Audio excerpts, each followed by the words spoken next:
பெருமதிப்புக்குரிய AVM Saravanan மறைந்து விட்டார்.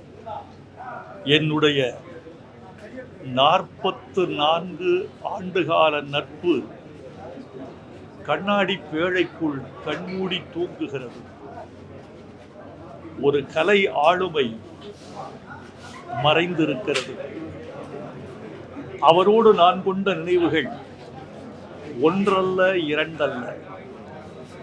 அவருடைய ஆளுமை மிக அற்புதமானது. அந்த வெள்ளை உடை, புன்சிரிப்பு, குங்குமப் பொட்டு, கைகட்டி நிற்கும் அழகு, அதற்குள் இருந்த அடக்கம்.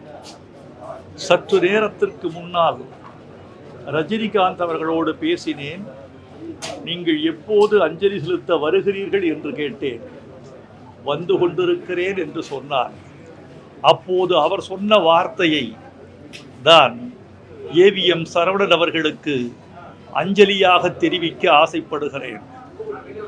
தி ஜென்டில்மேன் இந்த சினிமாவில் ஒரு கனவான் ஜென்டில்மேன் என்று அவர் சொன்னார். எனக்கும் அவருக்குமான நட்பு 44 ஆண்டுகள் பழமையானது.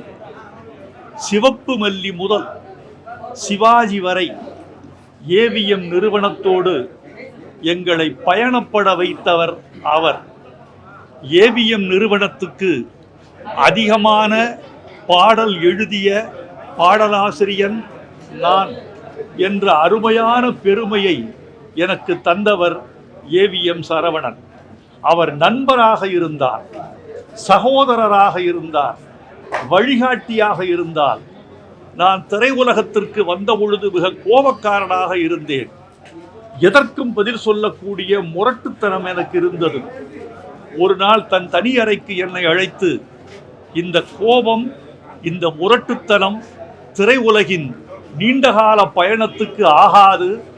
உங்கள் கோபத்தை நீங்கள் தவிர்த்து கொள்ள வேண்டும், முரட்டுத்தனத்தை குறைத்து கொள்ள வேண்டும், விமர்சனங்களுக்கு பதில் சொல்லக்கூடிய ஒரு பழக்கத்தை நீங்கள் விட்டுவிட வேண்டும் என்று அறிவுறுத்தினார். அதன் பிறகு எனக்கு நேர்ந்த வளர்ச்சி முக்கியமானது. ஒரு முக்கியமான பதிவை இந்த நேரத்தில் நான் பதிவிட வேண்டும் என்று ஆசைப்படுகிறேன். நான் நன்றி உள்ளவர் என்பதற்கும் அவர் எவ்வளவு பெரியவர் என்பதற்கும் ஒரு சம்பவம். முதலில் நான் வாகனம் வாங்குவதற்கு எனக்கு பொருள் உதவி செய்தவர் அவர். நான் ஈட்டிய பொருளோடு அவர் கொடுத்த பொருளை வைத்து நான் ஒரு கார் வாங்கினேன். காரை கொண்டு போய் அவரிடம் காட்டினேன். மகிழ்ச்சி என்று சொன்னவர் ஒரு வார்த்தை சொன்னார். அது ஒரு தத்துவம். காரில் ஏறுவது முக்கியமல்ல கவிஞரே, காரை விட்டு இறங்காதிருப்பது முக்கியம் என்று சொன்னார். இன்று வரை அதை கட்டி காப்பாற்றி வருகிறேன். முரட்டுக்காளையில் இருந்து அவருடைய புது அத்தியாயம் தொடங்கியது. ஏவிஎம் செட்டியார் மறைந்த பிறகு சகோதரர்கள் குமரன், பாலசுப்ரமணியம், அவருடைய மகன் குகன் அவர்களோடு இணைந்து அவர் நடத்திய சரித்திர சம்பவங்கள் தமிழ் கலை உலகத்திற்கு மறக்க முடியாத பக்கங்களால் எழுதப்பட வேண்டியவை. ஒரு தயாரிப்பாளர் மறைந்து விட்டார் என்பதா, ஒரு கனவான் மறைந்து விட்டார் என்பதா, ஒரு சகோதரர் மறைந்து விட்டார் என்பதா, ஏவிஎம் சரவணன் என்ற பெயர் தமிழ் திரையுலகில் மறக்க முடியாத கல்வெட்டுகளில் எழுதக்கூடிய பெயராக இருக்கும். எனக்கு ஒரு பெரிய வருத்தம் என்னவென்றால், ஒரு மனிதன் இறக்கிற பொழுது நம்முடைய உலகமும் சேர்ந்தே இறக்கிறது என்று எனக்கு தோன்றுகிறது.